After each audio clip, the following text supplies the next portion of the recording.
When Candace and I were training together, our constant battle was that I would show up on time and she never would. We're back, folks. I'm on time for the podcast and she isn't. But to be fair, I fucked up our scheduling, so I'm going to give her all the grace right now. I'm predicting 10 minutes. We'll see. I'll circle back.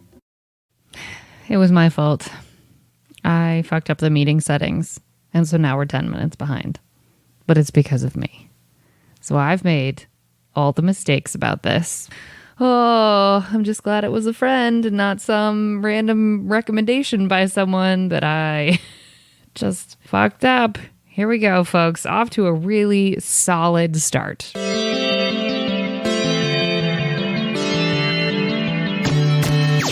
Oh, hi. You're listening to Service from Hell, a podcast featuring people that are currently in customer service positions or the lucky few that got out and all of the good, bad, and infinitely irritating things that go along with that work. I'm actor and writer Kate Gaffney, and am uniquely qualified to discuss this as I used to work at a very busy and very popular comedy club in Los Angeles, and at least one of you listening right now has probably grabbed me and told me you were ready to order when I was running around like a crazy person. So let's eat! I'd like to welcome our guest personal trainer, fitness model, and soon-to-be real estate agent, Candace Colton. Originally from Carmel, California, north of LA, for all you non-Cali folks. Candace came down to LA and became a certified personal trainer who also medaled in several bikini fitness competitions in the MPC division. She opened a fitness company and made people hotter with her workouts. She also made a lot of us throw up. Candace then moved back to be near family literally moments before the pandemic and is now studying to be the hottest real estate agent in the entire state. She, folks, did not write a drop of this bio. I wrote all of it. She's currently squirming and feeling weird, and I did not read this to her ahead of time about how I described her and her journey, but it's all true. That said, she is the most fun at the club. She's down always, and good luck keeping up, because going to a club with her is kind of a nightmare if you are a tired person. Don't be a tired person with her. I better know Candace from her kicking my ass early in the mornings and making me do more burpees than anyone should ever have to do at 7 a.m. It was sacrilege, especially considering how much I despise waking up before 1 p.m. She's a real bitch for that. That said, Candace, tell us, why did you choose personal training? What makes you want to get into real estate? Do you miss LA? Tell us all the things. Gosh, do I miss LA? Well, I guess I'm going to work it backwards. Do I miss LA? Sure, I do. There's things about it I miss, for sure. I miss the sunshine, number one, because we have a lot of gloomy weather up here. But I miss the weather. I miss the diversity, 100%. I live in like old rich man, white country now. And I miss the variety of food and really great food. But that's about it, really. I do miss like live music and DJs and stuff like that. Cause there's really not a lot going on here. It's funny to me because this is the second time that like when someone's left LA, Christopher Plackett, who he and I were discussing the food of LA. LA is not necessarily known externally as like a food city. We usually think of like New York or Chicago or Miami. The food in LA, I mean, it's incredible. It's incredible. And it's anything you want, whenever you want, and it's good. I mean, yeah, don't get me wrong. There's, a lot of shitty, trendy places that open up and they don't, they're just there for the ambiance and whatever, the, $25 cocktail. But there's just excellent food there. Of just all sorts of origins, the best Mexican food, if you want Ethiopian food, you want sushi, you want Thai, you want, Armenian, you want Indian, everything. And it's not just like one spot. You've got at least, 10 to choose from within a 20-mile or 10-mile radius of yourself. So, yeah, I definitely miss that. Up here, it's not that. It's just not that. It's definitely not that. It's definitely not. What makes you want to get into real estate? I was looking to transition from my sales career into something that, one would be lucrative, something that I could really find financial independence for myself was really important, but also to be able to stay within a sales role that I could do with integrity, and most sales positions, you are going to be compromised in that area. Absolutely. There's too much demand. You're working on quotas. You've got, bosses to answer to and, numbers to pull no matter what. It's on a 30-day, 90-day, turnover, and they just don't care. It's just, you've got to get your numbers done no matter what. It was just so disheartening for me with my last position, and just really was taking me to the brink of I was just so unhappy with doing what I was doing. So real estate's something that I've thought about in the back of my mind for, on and off for years. And moving up here, I just started really looking around. There's a few industries that are really big here, and there's construction, hospitality, and real estate. Really, that's it's huge up here. So I love the autonomy that real estate gives you. You're your own boss, and you can be as successful, or you really reap what you sow with this industry. But it's not for it's not for the faint of heart. You've got to have a thick skin and a very long vision for it. More so than LA? I think that I'm just talking about real estate in general, the industry. Now, if I were to compare the real estate industry to Los Angeles, to Monterey, I'm so much more looking forward to starting out here as opposed to LA, where obviously LA is a much bigger market. There's a lot more opportunity. There's a lot more, inventory to work with and a lot more people to work with. But man, I am so glad that I am not doing some relationship building business in LA. Because it is just, God, those people are just they're just not true to who, what they represent. You can't count on people the way you'd like to. It's just very, easy come, easy go. And people, I think in all sales positions or, sales industries, it's very competitive. People are very driven by money. So there is going to be a lot of cutthroat angles to it. But you add that to working in LA, it's just, I'm just so glad not to do it there. I'm much happier working here in a small community where, reputation really, I think, means a lot more. People are genuinely really willing to help if they like you, whereas in LA, people are willing to help if it benefits them. That's a fact. I mean, I don't want to read that city because God bless, but yeah, that's just true. I know. I do not miss, I tell you, I was talking to my sister, I go, girl, what I do not fucking miss about LA? Man, I do not miss feeling like I couldn't leave, leaving the house in sweats and, not done up or, maybe not shower that day or just not really feeling yourself. It just in LA, you just felt so picked apart and just judged and looked upon, even if it was just in your own mind. That what you were projecting, trust me, people are looking. They are checking you out. What is she wearing? Oh my God, look at her dusty ass tennis shoes. How old are those? It's just here and it's just so different. Really, people are not looking. They don't fucking care. Mm-hmm. Now, I miss the beauty. I miss the beautiful people. I really do I miss the eye candy because there's really not a lot here, that's for sure. But the trade-off for just your personal well-being and peace of mind is worth it, really. What got you out of, because you moved to LA and you started doing fitness kind of right away. So what got you out of that industry? When I was personal training, I think, and you can attest to this without going into detail, that point in my life, I was having a really difficult time in my personal life. I think that it really interfered with me being an entrepreneur and having my own business. That coupled with, the age, the maturity, I just don't think I was at a place in my life where I was ready to completely be my own boss the way that position required me to. And, I was having a lot of personal struggles in my life that just made it very difficult for me to kind of believe in myself and keep moving forward. So while I loved it and loved personal training, and I really do feel like it was a genuine calling for me, I was struggling kind of financially with it. And it was just time for me to close that up in a box and, move on to the next chapter, which was when I went to, go work for Southern. And you did sales, and we'll get into that. Okay. So, and I just want to say, I actually can't attest to that time in your life because you still kicked my ass. You showed up all the time. You still, like, if someone were to have asked me with a gun to my head, like, ooh, is Candace on the struggle bus? I would have been like, no, she's a bitch. She's like killing me with these workouts. I can't stand it, but I keep signing up for more. So I think yes, I totally honor when we're in our 20s, like, we don't know we don't know anything.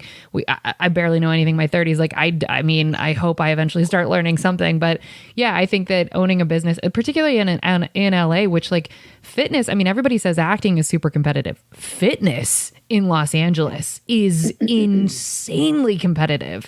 To try and just cobble together a boot camp. I mean, you and I forget your partner's name, or the person that you were working with for a little while, who was lovely. Marlon. He was absolutely lovely.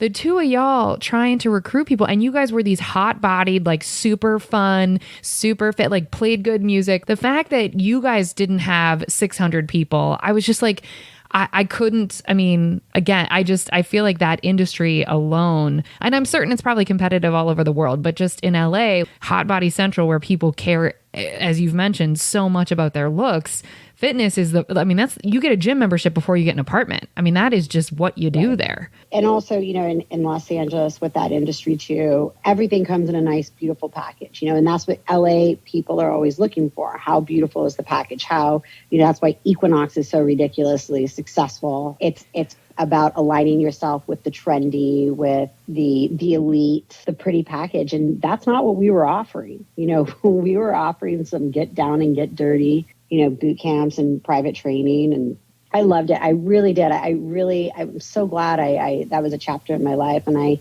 had some incredible clients that had, that really fostered some great relationships out of. And I really felt in my element when I was doing that work. I really did.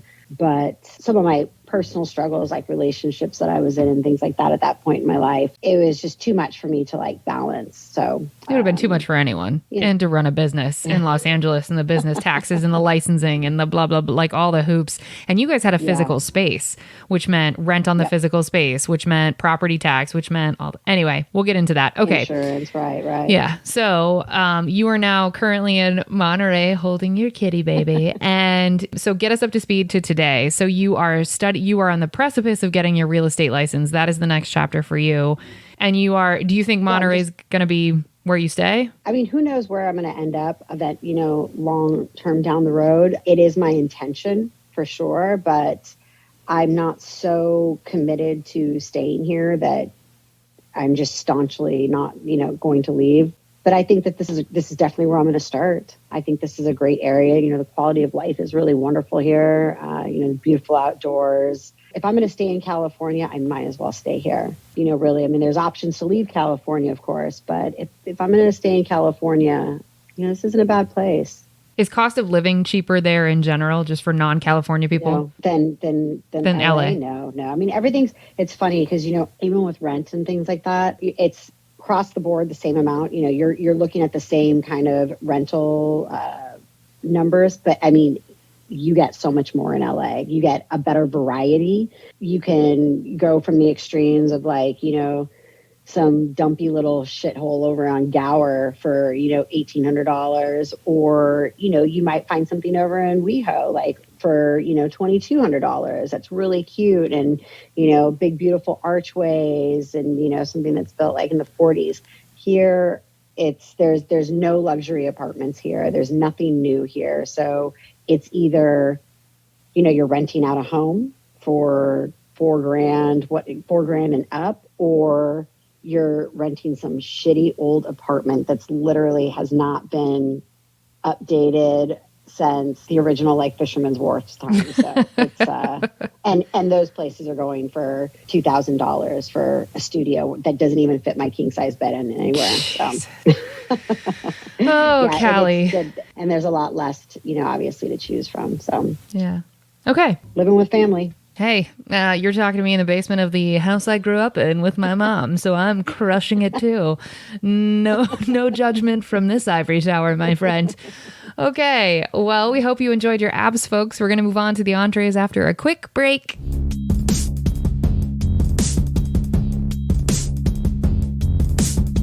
All right, we are back, folks, and now it is time for the entrees. Now, Candace has had just a couple customer service jobs, like just a few. So we're going to get into it. Now, think of little baby Candace. And what was your very first job ever where the government was taking taxes out of your money? So like people have said babysitting, paper route, stuff like that. But I know you started work early. Yeah, no, I remember where I worked. I worked at this, I can't remember the name of it, but it was this coffee shop in Sierra Madre. And I must have been maybe 14. I mean, that was like getting taxes being taken out. I had done some other stuff, like when I was really young. I used to go make donuts and walk door to door and I knock on people's doors on the weekends and get them to buy my homemade donuts. Okay. I mean, that's the entrepreneur in you. I was always trying to hustle some money. That's the hustler spirit. Okay, so you worked at a coffee shop at 14. Were you a barista? No way. They would let you do that at 14. Yeah. What? Yeah, girl. Are you kidding me? I'm fucking capable. I mean, I don't remember what they hired me for. Maybe it was to scoop ice cream. I don't remember, but I was definitely a barista because I was like, I can do this. Excuse me. Okay, how do you work the machine? All right, cool.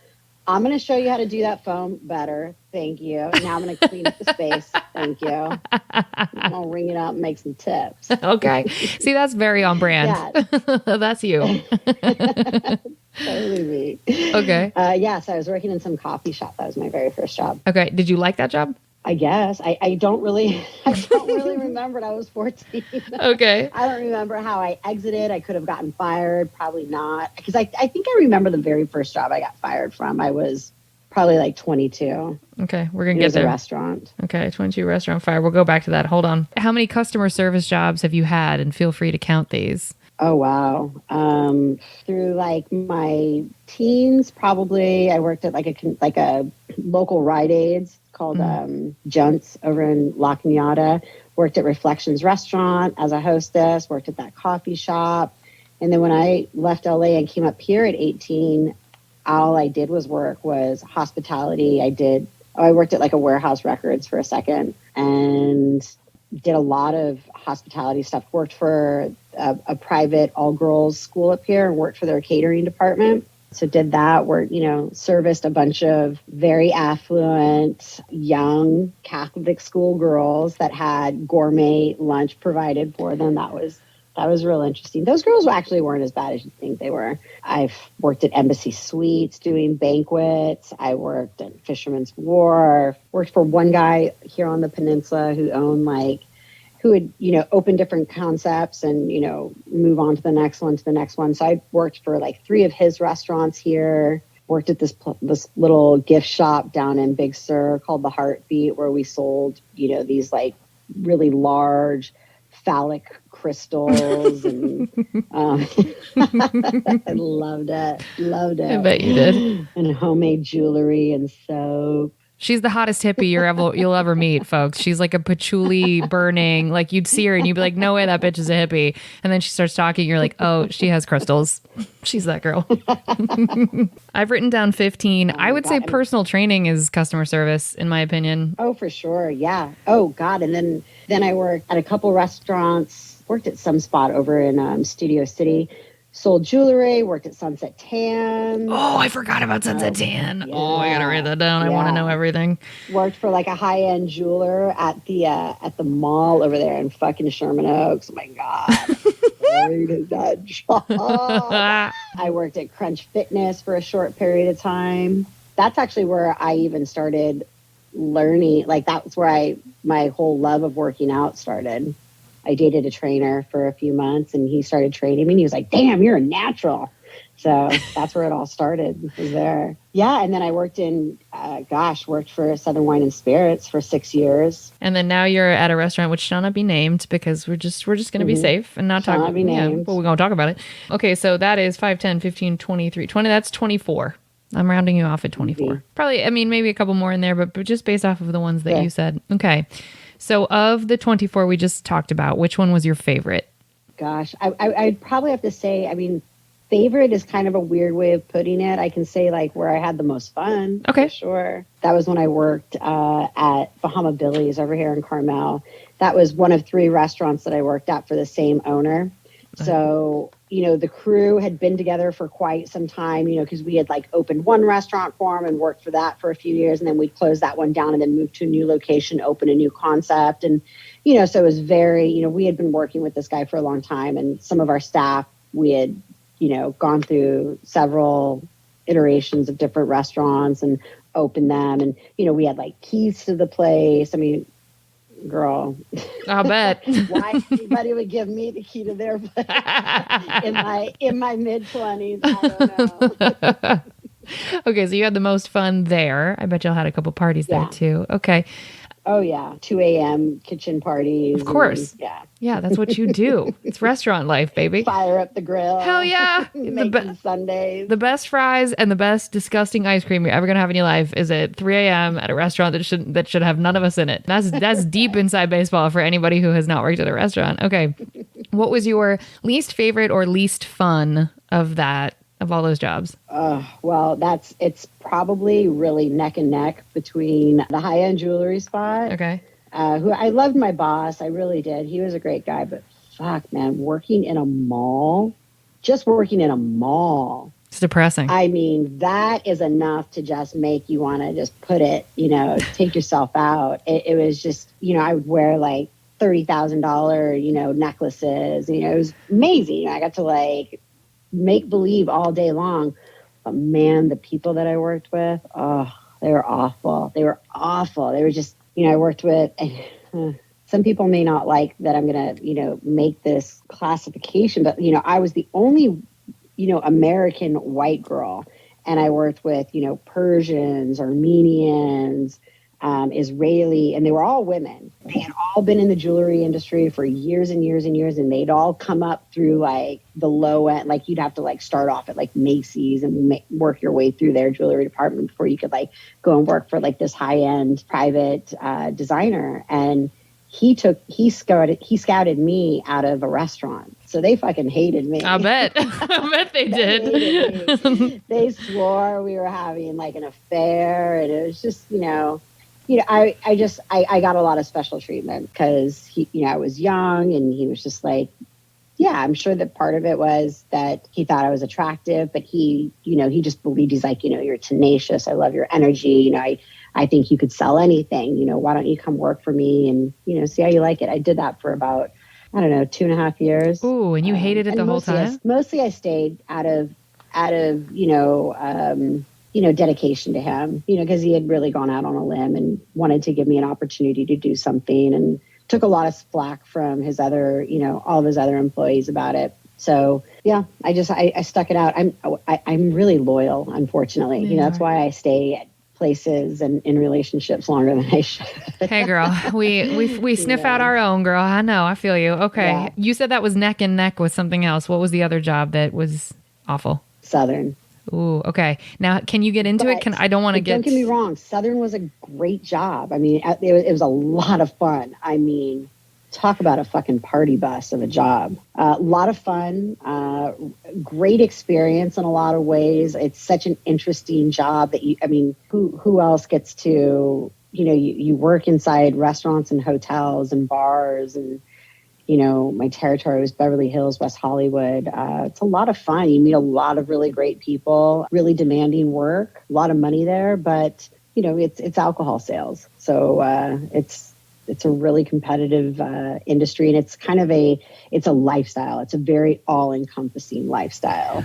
And the lifestyle is what became difficult for me to manage. Well, I mean, I remember one time you and I went out in West Hollywood, and we had just been hanging out for the day. I think we were putting stuff up in your apartment.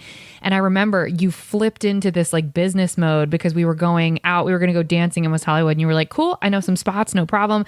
And you like got us in, no problem. And then you were like, okay, cool, I got to go. So you had to go shake hands with a whole lot of people. And then I remember like the bartender would like hook it up, but then you were like, cool, now I have to go tip him $100. And I was like, what? And you were like, no, I got it. Like, don't worry about it. And it was like you were having fun, but you were definitely working the whole time. And I was just like, this is chaos. Because then anytime anyone came in that you knew, I mean, it was a super fun night, but every time anyone came in, you'd have to be like, oh, hey. And it was just like you flipped into business mode. And I was like, oh, this is hard when you make the like party atmosphere, also business, to have to be in two brains because they need to see you having fun. They need to be like, oh, that's that fun girl that we really have all the fun with. But also you're trying to like close deals. And I was like, oh, no, ma'am. Like, this is no, thank you. Like, this is hard. Yeah. No, it was, like I said, it was just such an all encompassing, it just wove through every part of your life, especially there in Los Angeles, because all the trendy restaurants were my accounts, all the new spots were my accounts. So part of my job, part of how I did business with them was to show up, go in there, spend money. It was like, I do for you, you do for me. And it was just very kind of incestuous. And it's just, when you're going out to restaurants and bars all day, all night, every day for work, one, you don't even enjoy it anymore because you're on the whole time. You're not getting taken care of, even though you are getting taken care of, but it's because you're working that you're getting taken care of. It's very bizarre, very bizarre. So, no one would ever understand. Like when I was working at the comedy club on my nights off, I love to go dancing. You know this, we've gone dancing. Like I love to go out and go dancing. But on my nights off, I was like, if I have to see a human being in a nightclub setting, I'm going to actually put my hands on someone that doesn't deserve it, because I can't. When you're like sucked into that environment for work, it's really hard to then find the pleasure piece of it, even when you're not on the clock, because you're paying attention to everything. You're like, oh, that security guard's this, that, bat. Like you're clocking everything because you have to for work. And that turning that part of your brain off is really tough.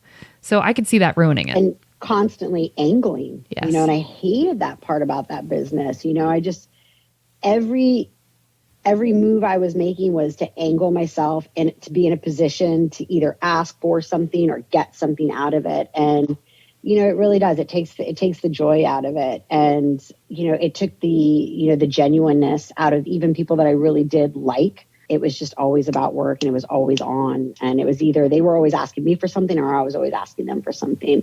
And it was everywhere I went. So cool experience though. Yeah. It's a very interesting niche job that, not a lot of people can even conceptualize that as being work. So I had a lot of fun. Don't get me wrong. I had a lot of fun, but it was, I ran through, I was ready to step out and to do something else. I couldn't maintain it. I wouldn't have been able to either. Well, what's the weirdest thing you've been asked to do whilst you were on the clock at any of these jobs? Or some weird things you've been asked to do? Because I'm sure you have more than one story. Oh gosh, I'm like drawing a blank right now. Okay. I'll have to think about that. Okay, we'll come back. Okay. To actually come up with something entertaining. Okay. What's an incident that made a customer ask, or I guess client, whomever, because I don't know in the jewelry industry what they're called, probably not customers, but what's an incident that made them ask to speak with your manager? Trying to think if I ever actually like really got in trouble like that, or someone like wanted to go, you hot bitch, I can't deal with you. That's right. You probably didn't. They were like, okay, she's just smiling and it's fine. Okay. Oh, I mean, don't get me wrong. I've gotten in plenty of trouble with like, my superiors at work, but it was for like personal conflict or personal attitudes, directed towards my bosses, not towards customers really. That's actually a good thing. I feel like I was the one who was always like putting out fires. It's funny because I know knowing me, you would think, oh, hell no, Candace would probably unload, pop off, multiple times. But I'm actually really good at like, I really, when it comes to being in that role of customer service, I'm surprised to even say this, but I really feel like I'm really good at extinguishing it myself. And you would think that I would really bark back at people, but in that position, I usually don't. I usually find a way to like either swallow my pride, which is probably the only time I'm able to do it, really, really. And I'm trying to think, like I've never been one of those people that like goes back and like spits in anyone's food. Yeah. Thought about it. Yeah, same, but I don't get pleasure out of that. Like, I mean, I'll drop your spoon on the ground and pick it back up and bring it out to you. I'll be queen petty too, but I won't be queen like disgusting.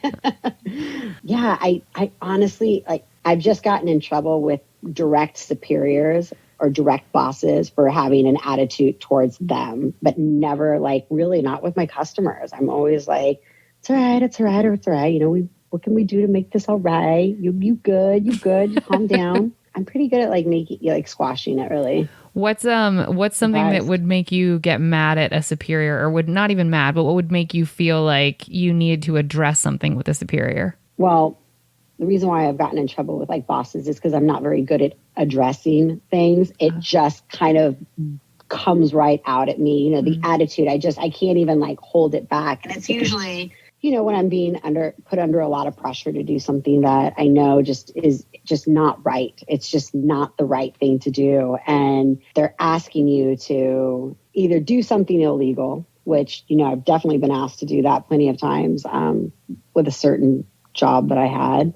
And then, putting you in such a tight constraint and putting so much pressure on you that you literally feel like you're going to break, and then criticizing you on top of it. Are you able to, without getting too specific, and we can skip this if you can't, are you able to give a vague acknowledgement of what those illegal, an example of something illegal no? Okay, we'll skip it. Probably shouldn't. No, that's totally fine.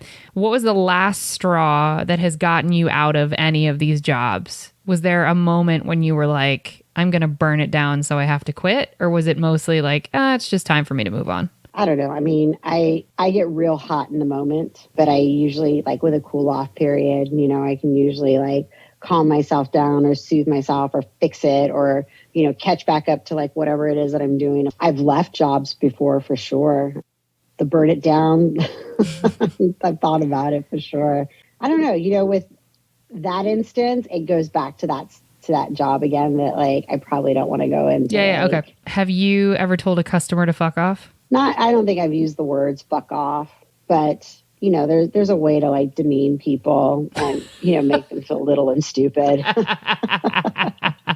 Okay. Where they just fuck off. Yeah, that's right. Because they feel dumb. Fuck off. Yeah. I used to get a lot of difficult people when I was working at Sunset Tans, for sure. Why at Sunset Tans? I don't think most people who are outside of LA know why that's an iconic location, and I think you should get into it. You just get people coming in there. Oh my God. I used to have this one lady that would come in, say we close at like 9 p.m. We're taking our last tan at 8:50 so people can come in. And, all the customers know this. They know that's just like the standard. There was this one woman, and I don't know what her deal was. I think it was just probably because she did drink a lot, that she'd always call like 8:58, like, I'm on my way in right now. I want to tan in bed 4. And, you'd be like, this fucking, oh my God. And then she'd show up reeking of booze. I mean, and I think that's why she always came in so late. 'Cause I think she was just at home trying to pound like out her last few glasses of wine and, get her like ultimate buzz on before she'd like go and jump into drive bed, to get to the sunsets. Yeah, that's. And she would just put it off and then she'd roll in, sure enough, just coming in all messy, just disheveled, reeking like booze, go in there. And then she'd like pop into the bathroom for, like 10 minutes before she'd even get into her bed. And you'd be sitting there knocking on her door. Let's go. Come on. And I'd always use the excuse, the bed's automatically shut off at 9:15. So you got to hurry up and get in there. Or else they're going to shut off in the middle of your tan. And, just stupid shit like that. People who it's all about them, it's all about them. It's all about what they want. And it's interesting because I've heard some of your questions before about, why is it that since so many of us have worked in hospitality that you would think that we would be more caring, more understanding when we're, on the other side of it. But, we cannot tend to be. I can say for me on personal perspective, I think I tend to be a little bit more critical of, come on, what the fuck? Like, can you, this isn't rocket science work here. I get the pressures and I know that sometimes like there's stuff going on behind the scenes that you don't see, that you're not aware of as a patron sitting at a table. But, some people just, it chaps my fucking hide. I'm like, you're even on your best day on a fucking 10 plus, when everything is going your way, you still will not give good service. It's just not in you. You don't know you don't know how to give hospitality. You don't know how to like take care of people. Yet you still are expecting a tip, a certain, you have an expectation of a gratuity that I get those gratuities, but I fucking bust my ass and I work. I'm like, 100%. I'm hustling to get that money. Yep. And then here comes, Derek, You just saw a face when you said that. And I see a lot of it up here, you got a lot of these like hippies, like just their hygiene's not there. They've got like dirty shirts on and bringing you a check without a pen because they've been fucking blowing so much weed before they went to work. And you're just like, come on, man. So for me, I won't complain outwardly, but I will sure as hell talk a lot of shit at the table to whoever I'm with. They're about to get an earful of Candace's criticisms of Derek. And then they're still going to get an 18% tip. Of course, girl. Because, I'm sitting there, I'm like working myself up the whole way. I'm like, fuck that. I'm going to tip him. I'm going to give him like 10%, whatever. And then, I'm like, okay, look, I'm not going to quite give you like 20%, but I'm not going to give you 15%. Damn it. Just because I can't be an asshole. But, I want to go back for just a second. Because Sunset Tans, wasn't that the location that had the TV show built around it? Oh, yeah. Okay. Were you there when the show was shooting? Yes. Are you able to talk about any of that? I mean, yeah, but there's not a lot for me. One, it was obviously all fake. Sure. Obviously. Holly and Molly, those girls that were like the two main characters that were supposedly, who were like the main stars. Now, don't get me wrong, like there were other cast members that were legit workers for Sunset Tans. And sometimes, what was portrayed wasn't really too far off from real life of like what it could be like interpersonal interactions with these people. Mm-hmm. And then the owners, I've heard Jeff stories and Devin, that they were something special. Well, it's since closed down, right? So there's not like a... Yeah. Okay. It was like Ed Hardy and, big chunky belt buckles and the boots with the long, pointy boots and, growth hormone, airbrush tans. It was, even though the show was so ridiculous and so blown out of proportion, it really wasn't that different from like some of the real life nonsense that some of these people were really living. Yeah, that's a really specific. I didn't ever really watch the show, but I just remember like I wasn't living in LA yet. And I just remember it was kind of in that era where reality shows were, starting to pop off. And it was this like, oh, it just must be quintessential Los Angeles. And then you move to LA and you're like, oh, absolutely not. Like it's a tiny location. It's like there was one at the time. I know they expanded and then shut down, but like, I don't know. It was, I find all of that so interesting. It was kind of like being like, like that when you're at a club and it shuts down, the lights come on and, the curtain's been pulled back. Yep. Okay. Have you ever had to fire a client that was working out with you? Fire a client? Oh gosh. Oh, I've got well, okay. Definitely we can't use her name, but so this was a client that I had gotten from the tanning salon, and she was a private airbrush client. And I did also, I attempted to train her, but my gosh, I mean, when we talk about the most vapid, self-consumed, I've never met anyone quite like this before. Never in my life. I had been airbrushing her privately for, I don't know, going on like 3 years. Now, granted, I'd see her maybe once a month, once every couple months, but this was an ongoing, relationship that I had known her for quite some time. And I tell you, I cannot remember ever one time her ever asking me, how are you?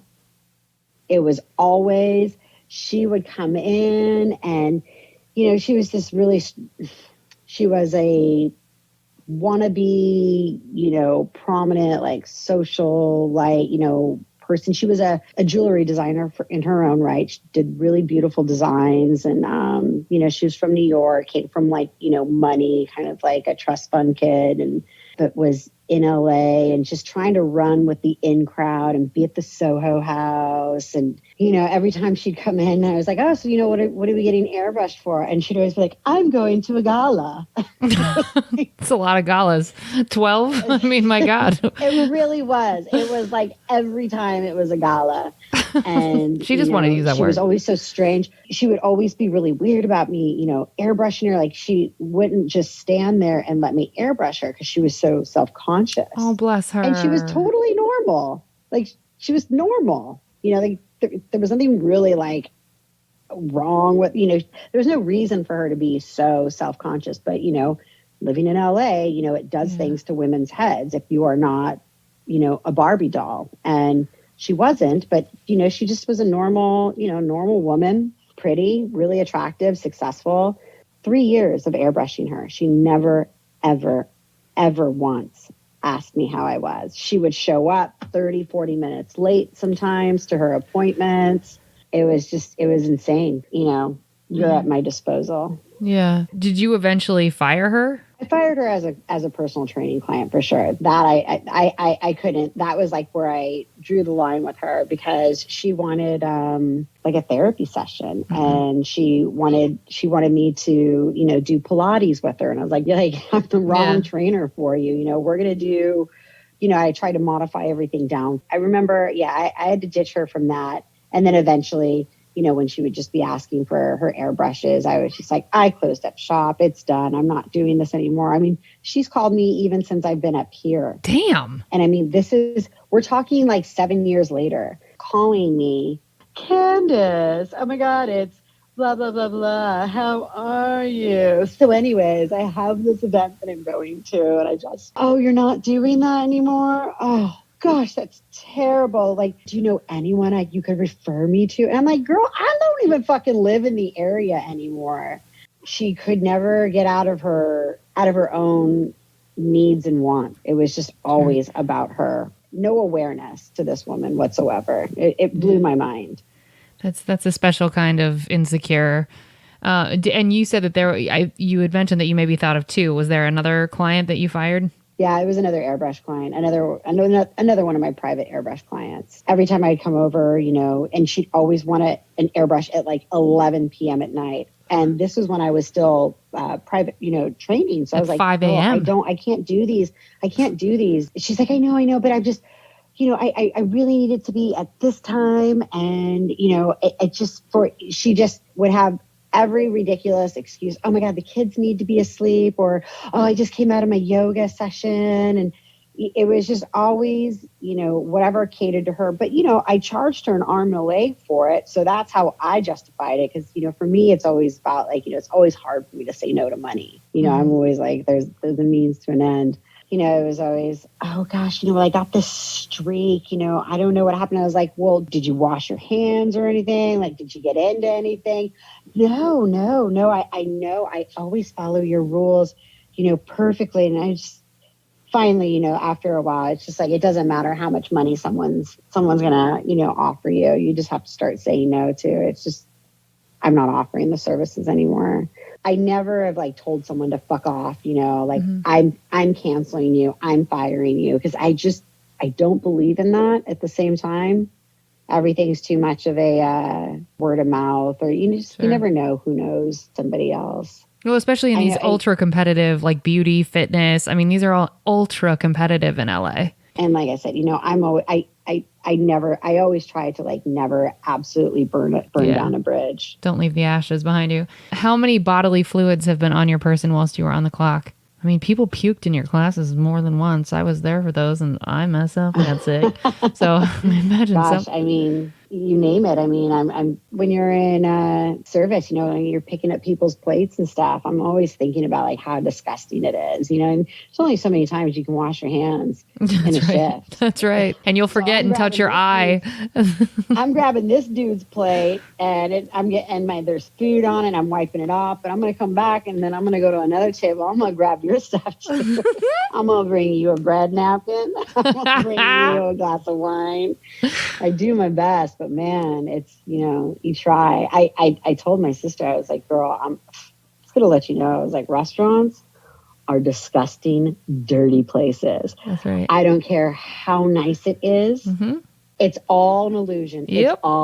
It's all an illusion, because as soon as you round the corner into the serving station, oh my God, it's just fucking pandemonium back there. I'm like, there'll be a dishcloth back there that, you know, we use to like wipe down bread plates before we take them out to the table. But best believe somebody else has wiped up, you know, God knows what. It's fallen on the floor. People have stepped on it. They don't give a shit. They just pick it right back up, throw it on there. You know, let's polish off that white wine glass, get it all around. And it's insane to me. It's insane to me. You know, me and the dishwasher the other night, we're like running around and he knocks over this thing of spoons, you know, and they're all in the racks, you know, of our like dessert spoons. And I'm like, oh, well, let me help you get that up. So we're picking them all back up and we're putting them back in the racks, you know, to go into the dishwasher. And this is in the dishwashing station. This is where like all the worst traffic is, where the food and everything's being spilled, fluids, wines, beers, you name it. He fucking put them all back in and he just boom, right back on top of, right back on top of like the clean stuff. I was just like, you know what? He looks like he is about to fucking blow a gasket. I'm just like, I'm going to stay out of this. I'm going to stay out There's not the hill I die on. Pick them up. Yep. I know that at the very least, they're probably going to get buffed down at least once with a wet rag before they hit the table. So that's all. It's as good as it gets. I can promise you people.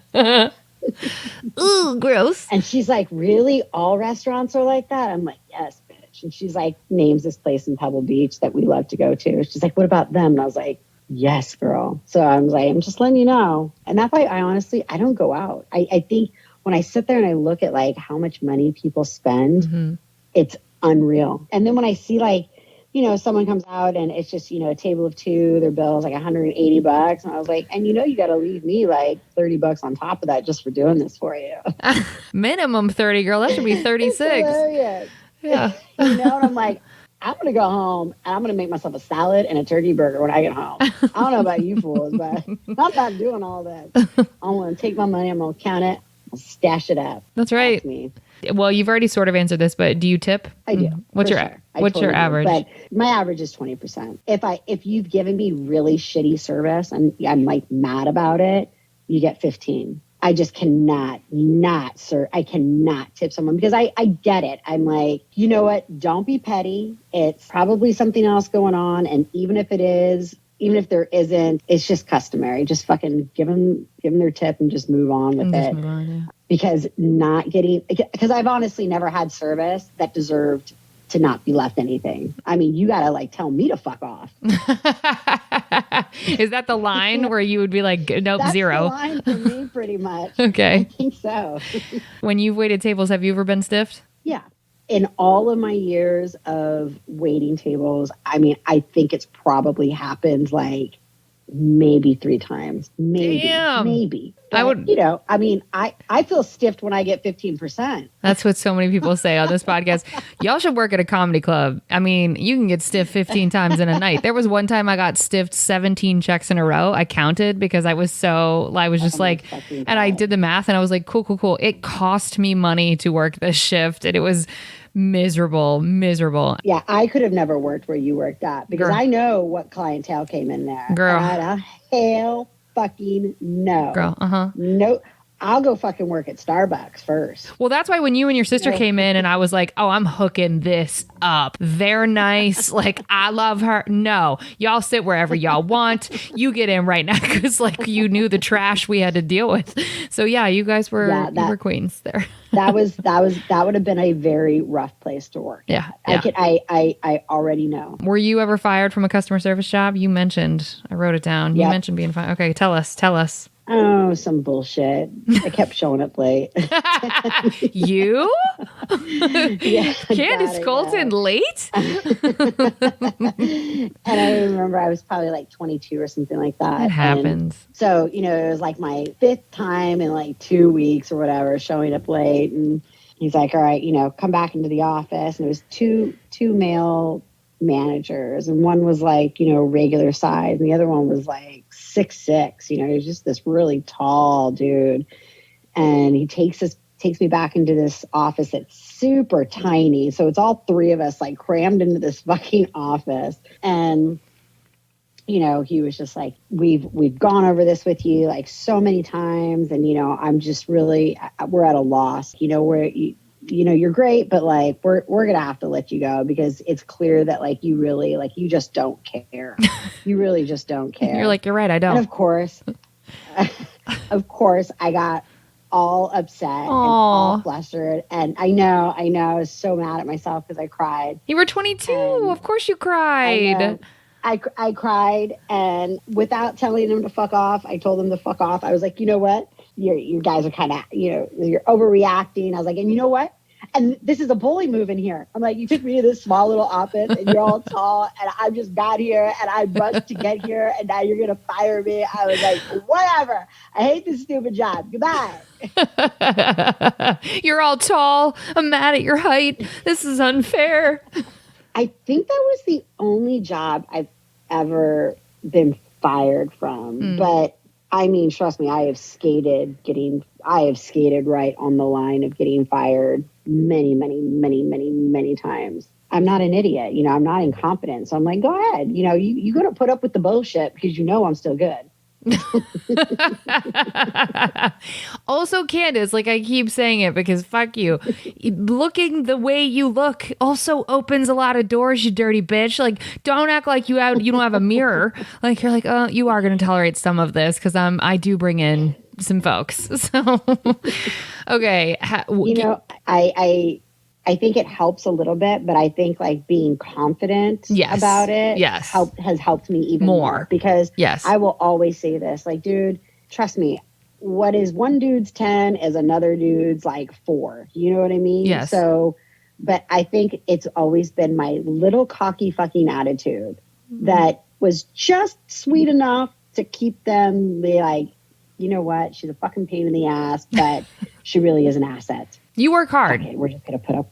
I do. Yeah, you do. You do. I do. You work really hard. Really do work hard. That's one thing that I'm really, really proud of. I've watched it mature over the years. I do pat myself on the back for that sometimes. That perfectionism. Yes. Sometimes can drive me crazy. Sometimes it can be a little overwhelming and sometimes it can like work to my detriment. But wanting to do things well and do them right is something that I really take an immense amount of pride in because I've been may not be a popular, you may not like this, but I will tell you, and I've always felt this way. I have never worked with so many entitled people in my life as being in the hospitality industry. Yep. I'm like, look, dude, we make fucking money. Now I've worked at some places where you're walking with $60 and you're like, fuck this place, man. It's not worth it. You're working your ass off. But, when you're at a place where you're going home with, $200, $300, $400 in cash a night and you fucking won't polish, you won't do your side work, you won't fucking buff the fucking wine glasses or clean up your station afterwards or just do the bare minimum of what's required of the job. It just drives me nuts. I'm like, where else are you going to make this money? That's right. For this kind of work, there's a reason why we do this. So don't be so entitled. And so it really chaps my hide about some service people. I've never seen it. So I guess because maybe they've worked, maybe they've only worked at like a really low paying, like minimum wage job. And then they get into hospitality and then they're like, whoa, I can make crazy money. So some of them, the work ethic comes with it. And then some, they're just there to like, take advantage of it. That's right. Can you give an example? Like a bartender. Oh, go ahead. I swear to God, I'm like, take that fucking shitty attitude and go be a fucking bouncer somewhere instead of slowing up all the service here at, at this place, because your shitty attitude and your absolute zero, where there is no urgency. That's what drives me crazy about some people in this work, because it's hard work, and you've got to be on top of it. You got to be organized, and you hope that you want to, depending on like what kind of place you work at, for sure. But, you want to give some sort of service of quality, some level of excellence. And there's just some people who are they're just there to like collect the tips and talk shit in front of customers, and, talk shit about being at work. And you're just like, oh my God, dude. Go fucking work a door somewhere. What's an example of the worst customer? Or do you have a worst customer you've interacted with? Or do you have just like if you can't think of one example, do you have a general example or like an archetype of who would be an example of a bad customer? Sure. just the typical, nothing is satisfactory. Nothing's up to par. Some people just come in and, you are going to be their outlet for their shitty day. And it doesn't matter how you try to accommodate, how all the questions you answer, all the objections, or, if there's something that you're out of, let me fix this for you. Let me offer you something else, something off menu. Oh, my favorite. Well, I'm gluten intolerant. Okay. Is this an allergy or a preference? Because that's something we like to ask. And it's not to ask to be a smart ass. No, it's because you need to know. Yes. Because we need to know. And It's always, oh, well, it's an allergy. Okay, no problem. Perfect. I just want to clarify that this is an allergy for you. So, the dish that your husband just ordered that you plan on sharing with him, you can't have that because there's gluten in that. Oh, well, I've had it before. And well, I guess you must have a different recipe here for it. And I'm like, no. It's the same recipe at all of the locations that you've traveled to. I promise you, but there is definitely gluten in there. But if you want to go ahead, I just want to let you know there's definitely gluten in that. There's gluten in the soup that's going to be coming out for you. And there is also definitely going to be in that dessert. Just letting you know. Because you've already made me go back to the kitchen 4 times asking them the same fucking question, asking them if they'll prepare your dish in a different way, if want to make sure that this isn't a part of it, that this is ingredient's not in there. It's just, if it's a preference, just say it's a fucking just preference. Say it. I'm still going to make sure it doesn't hit your table. Yes. Or your plate. I'm not going to try to sneak it in on you. Nobody's trying to get you sick. You're making my life difficult. Yes. By making me jump through all these hoops just to watch you eat the fucking shit that you said you couldn't eat. Yes. Help me help you, but also don't disrupt my relationship with the kitchen guys who already hate everybody because they hate everybody, because that's just like a kitchen guy preamble is like, fuck everybody. So when I've gone back there 17 times, I got to wipe their ass, lick their ass to try and get you what you want. I get you what you want, but you want to argue with me? Don't lie to my face. I've had to say to people, because I'm someone who can't have gluten, and I've gotten and it runs in my family, and a lot of us get really sick for days, and it's so frustrating. And I've asked that question too, is it an allergy or a preference? And especially in LA or California specifically, it'll be offended when you ask that question. Yes. And it's like, but I need to know, because if you actually can't have gluten, you can't even eat the salad from the same cutting board that the knife even 3 washes ago touched bread. Like, for people who have a real allergy in that arena, it's that bitch at that table who fucks it up for those of us who actually can't have it. Because now you as the server, you're like, cool, I lost 20 minutes with this particular dance that you wanted to make me do. I'll never get these 20 minutes back, and now every other table's pissed. So you cost me money, you cost me time, and now the kitchen has yet another reason to sit on my tickets longer because they're pissed at me too. Like, the nightmare. I know. Ugh, I know. I wish people knew. I would agree with you. Okay, well, now we're going to move on to the good stuff. We hoped you all saved room for dessert.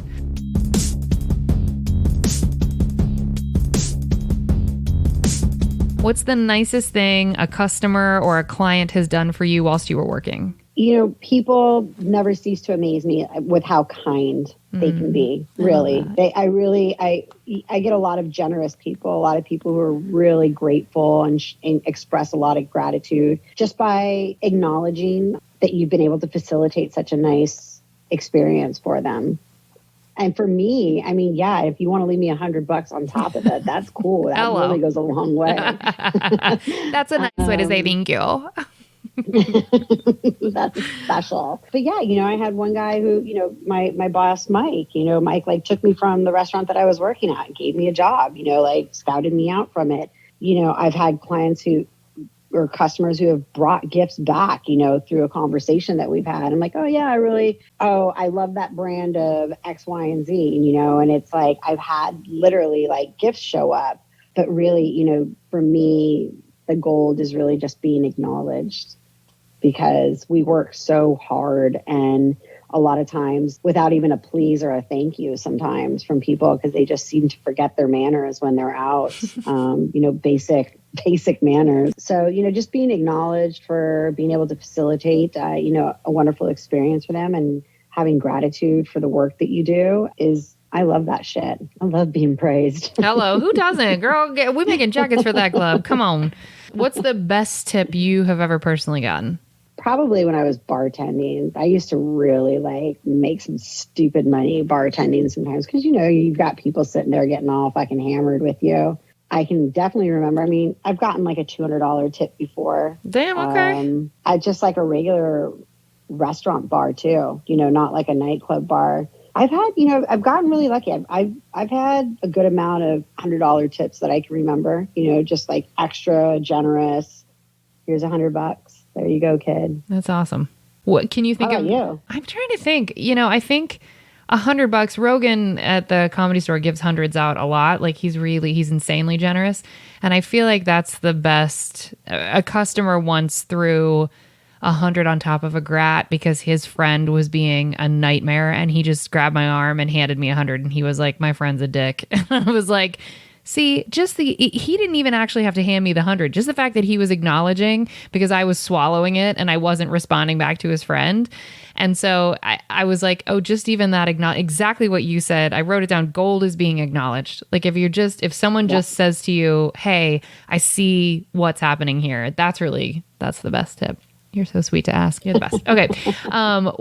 Can you give me an example of the best customer? You kind of did in the previous question with the nicest thing a customer's done for you, but can you give me like a top to bottom sort of experience, or do you have a customer in mind that you're like, oh, Sarah or whatever was lovely? Dude, I had a customer last night, and I think the reason why I'm getting stumped on some of these questions too is because I haven't, I'm thinking hospitality, this kind of work, and this is kind of like newly back in my life. But I had these people last night come in, husband and wife, sat down, super chill. And I work in a restaurant that has like panoramic glass, windows, and we're right on the water. If you're not literally like kissing the window, people are always like, can I move to that table? I mean, like every fucking room in the goddamn restaurant has a fucking view, like a 360 view of the ocean. Like it doesn't get it. There's no bad seats in the restaurants, but they literally want to be able to see the rocks, or else they're like complaining about it. It's crazy. So these people, they were nowhere near, the windows. They were up on like kind of like the middle elevated floor, sat down. The bartender had already started them at the bar and brought them over. And as I was approaching the table, I heard the bartender talking to him saying, hey, so I'm going to run to the store to go get that vermouth for you. I don't even know. I really don't know what he was thinking. I was like, dude, I mean, that's nice, but like, can we really afford to have you fucking leave the restaurant? You're the bartender, you psycho. Yeah. Like, what? There was one other person there, but still, I was like, it's vermouth. Like he can have another drink, so the guy was like, all right, that's great, man. It's cool. Thank you so much. So he takes off to go do what he's doing. I'm trying to get their table started. And he's like, you know what? We're just going to hang out. I'm going to wait till he comes back with my drink, before we get going. I was like, no problem. Check on you later. Bartender shows up, I don't know, maybe 15-ish minutes later. Okay. All right. Whatever. Comes in. I approach the bar 5 minutes after he's been back. He's casually making other drinks. And I'm like standing there. Yeah. I'm standing there. He's looking at me. He's like, what do you need? I was like, dude's drink. And he's like, oh yeah. Okay. I'm like, how did you forget? You just made a special fucking trip to go do this. Like, how did you forget this? So he's like, oh, okay. And I don't know if he was trying to help the other bartender catch up. It didn't seem that busy. But again, maybe there was something going on that I wasn't aware of.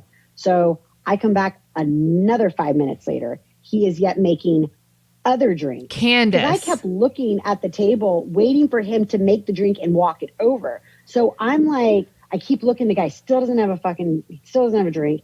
Meanwhile, they've been sitting there for 30 minutes and I haven't even gotten that table started. I want to turn my table. This is not your money. We only have like 5 table sections because we don't have any bussers right now because people aren't coming back to work. So this is a white tablecloth establishment. So there are lots of steps to, service and everything like that. There's just a certain level of service that they expect. But because we're so short staffed, we don't have bussers. I mean, we are bringing our own bread, our own water out, our own silverware out. We are bussing. We are watering our tables. I've honestly never serviced so much without having additional help. So anyways, so I'm looking and, I keep waiting for him to go make the drink and take it over there. And I was so livid, and I get the manager involved. Me and the manager walk over there and he's like, oh, he's cool. He knows I had to go to the store and get him, a bottle. I was like, dude, you've been back for like fucking 15 minutes. Like, give me my drink already. So, anyways, long story short, end up giving the guy back. I get up there like 30 minutes later, give him the drink. Guy is not flustered at all. He is chill.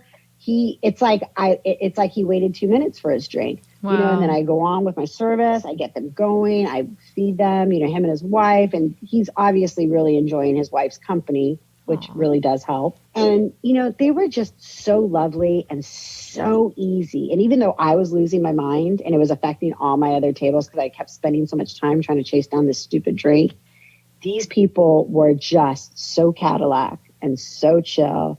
And then, expressed all this gratitude towards me. Thank you so much. We had such a lovely evening and the drink was great. He even complimented the drink, never said anything about the dude taking forever to come back, and it was just, I just was just so thrilled to have them, come in and be able to wait on them. And then, leaves me $30 on, like 100. It's just like, thank you. Thank you for being so easy and gracious. Yeah, that's a great example. Classy. Thank you. Classy. That's a great word. You. Yes. Keep being classy. Yeah, keep things classy. Come on. What's the best lesson that you personally have learned from working in all these customer service jobs? Honestly, that it ain't that serious. Hello. It really is not that fucking serious. And I've learned a lot about myself through working this industry. I'm definitely a perfectionist. I work really hard and I love those attributes, but sometimes they can be a little much. I got to reel it in sometimes because it's really not that serious. And I love it. The guy who was training me at this new place that I'm at, it does not matter if he is in the weeds or if he only has one table. He's got one Cadillac speed, and it's not slow, but he ain't hustling. He is just like, I'm gonna get there, and he just doesn't. Like his RPMs do not get rattled, and wow. I admire that. Yeah, me too. Because when when I'm flustered, Same. When I'm like, get the fuck out of my way, dude. I'm going to push you off this computer. I got shit to do. I don't want to hear your little yap. I don't want to hear your stupid ass joke. I don't want to hear you talk about table 4. Get out of my way. I'm trying to do business. And then, 10 minutes later, I'm like, hey, you good? You need anything? I'm all caught up. Everyone good? What can I do for you? Who needs a hug? I'm okay now.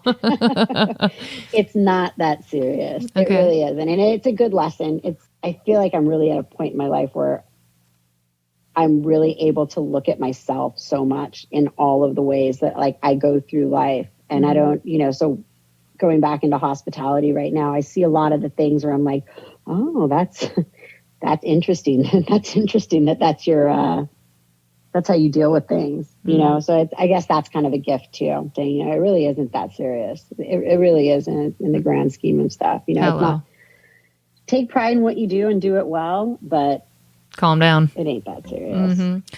What's one piece of advice you would give to customers who interact with customer service workers? Imagine this is your kid working here. Because I've heard people talk, they're like, oh, my kids, they're in college right now and they're doing, they're waiting tables or, they're bartending. And it's given me such an appreciation for what you guys do, because they come home and they tell us these stories about being at work. And she's like, oh my God, we feel so bad. Now we know, what not to do and what not to ask for. And, these are things that I was clueless to before. So yeah, I think trying to imagine someone you love doing this work. I'm writing that down. Amazing. Or even better yet, you know what? Here, motherfucker, why don't you go take on these next 2 tables and see how well you do? Now that's the Candace I know. There she is. Candace, how can people get in touch with you? How can they get, you're not personal training anymore, but you're going to be doing real estate. So like, what's the best? I mean, I know you're on LinkedIn and I'll give that info, but what's the, if people are in Monterey, they could come. I don't know. How do people get in touch with you? I'm making this more complex than it needs to be. I mean, I wish I had something with my real estate going on right now, but I don't. So okay. I wish I had like something to... Check the show notes after this for ways that you can get in touch with Candace. She might just sell you your future home, y'all. So look for her information there. And folks, we are going to drop your checks now. Thank you so much for listening. If you want to help us out here at Service from Hell, we'd love to have you subscribe, rate, or review the show wherever you listen. It will help us reach more people that need to be schooled on the art of being kind and will be catharsis for those of us still working in the industry. If you want to get in touch with us here directly at Service from Hell, send us your receipts at servicefromhellpodcast@gmail.com. We'd love to hear from you. If you want all our bonus content, you can find that over at Patreon at patreon.com/the Kate Gaffney. We got a bunch of stuff there where you can see my face. Remember, if you can't afford to tip, you can't afford to go out. So don't be garbage and be good to people. It's easier that way.